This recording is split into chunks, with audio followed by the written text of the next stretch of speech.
So this is my review of the Surfboard SB8200 modem. I'm going to go through some of the technical details of this modem. So if you like this review, there'll be a link down below to buy this modem on Amazon. This helps support our channel, and also we get a few pennies for every modem we sell. On with the show. Reasons why you may want to buy it, reasons why you may not want to buy it, and some other details that you will probably won't hear from any other reviewer here. So let's go over the physical properties of this little guy. It's basically a box. Your cable coming out the wall goes in the back there. That's the power supply.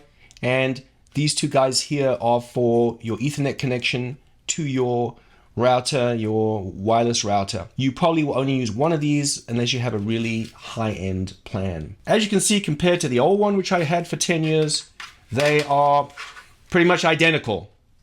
So why would you want to upgrade? Why would you want this guy over the 10-year-old guy? Well, in answering that question, you've got to understand that this new one is a DOCSIS 3.1 specification and the old one is a DOCSIS 3. What is the difference? Purely in upload and download speed. That's all it is. There's nothing more really to understand or know about that.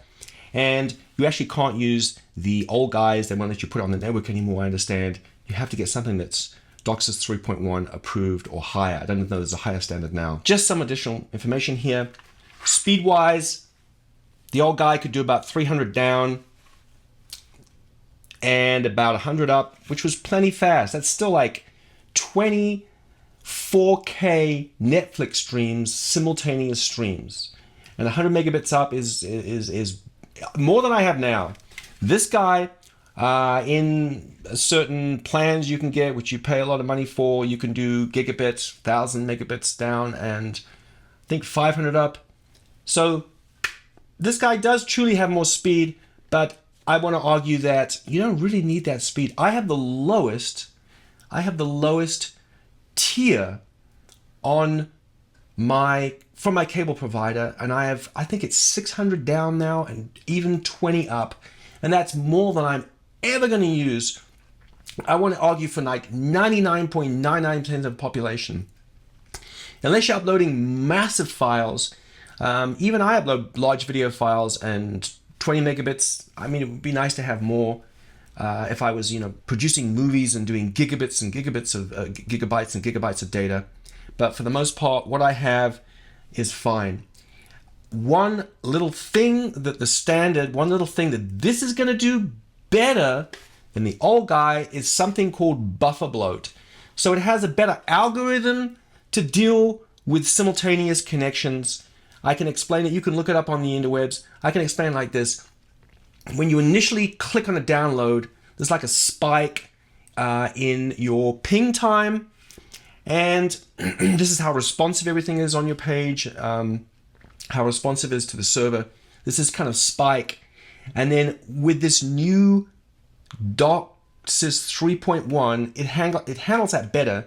The ping time, you'll see your ping time will go down to what it was before. It'll stabilize. With the old guy, you can get this thing where if you have too many of these things going on at once, your ping times will go up and just everything will kind of slow down. Did I notice buffer bloat on this guy? I don't know if I ever did. So this is something to bear in mind with the new guy. Apart from that, I don't know. Just to be totally honest about these guys, if I could get fiber, I'd throw these guys to the curb in a second. Unfortunately, in my town, just the way my utilities are organized, I don't have the ability to get fiber to my house, so I have to use a cable modem. But I think most of us are going to be going to fiber, and that's something your Comcasts and your Coxes are not really going to be able to compete with, in my opinion. Let's talk about advantages. Why would you want to get this over something you would rent from your cable provider? So let's just get that out the way. When you rent from your cable provider, they give you a modem, and now they give you this, I know this is kind of old, this wireless router. They give it to you all in one, pretty much. So that's what you'd be renting from them, and that's about $15 a month. So now if you buy this guy, that $15 a month can soon add up. So it's actually a good financial decision to buy your own modem. You will have to get a router as well. But even combining the two of these things together, you could probably pay it off over a year and a half, and then you won't have that $15 a month charge.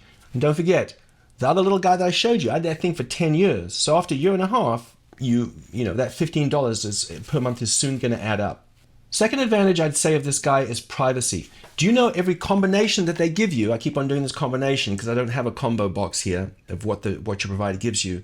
At least my cable provider, the combo box that they give me also allows other people, Comcast users, Xfinity users, mind you, to log into my own network and use my modem, essentially, my internet connection. They say it's all secured off and wired off. I don't like that idea. So that's another reason why you should consider getting your own cable modem and router combination, is just to have that extra level of privacy. Okay, what's the disadvantage of this? And this is something you're going to hear probably no other reviewers talk about. Well, the disadvantage is that once you buy this, you're going to have to buy this together, and you're going to have to manage these two things. So if you're not super tech, I shouldn't say if you're not tech savvy, or you don't have someone to do that for you, you may want to go to your cable provider and just use their device, simply because you don't have someone to manage these guys. You won't have to manage this, you'll need to manage this, your Wi-Fi. And it really is not a big deal, because once it's set up, it just works. Your Wi-Fi mainly just works. Now, having said that, I have parents who are not tech savvy. They don't even have a DOS's, they have a DOS's 3 modem, and they have this, and it works perfectly fine. 99% of the time, there's no problems at all. But just bear that in mind. That is a disadvantage, and it's something you need to think about. So in summary, I like this modem. About a year ago, I wanted to get a DOCSIS 3.1 modem, and this is what my research led me to. This was the one I believe that was the most reliable. Some of the other brands, the Netgears and the like, had some problems where they were kind of rebooting or some weird stuff with the firmware. At the time, this was the best one. So I do recommend this, and I think if you need a cable modem and you're prepared to do the research and do the work and prepared to save some money too, I think this is the go-to one to get.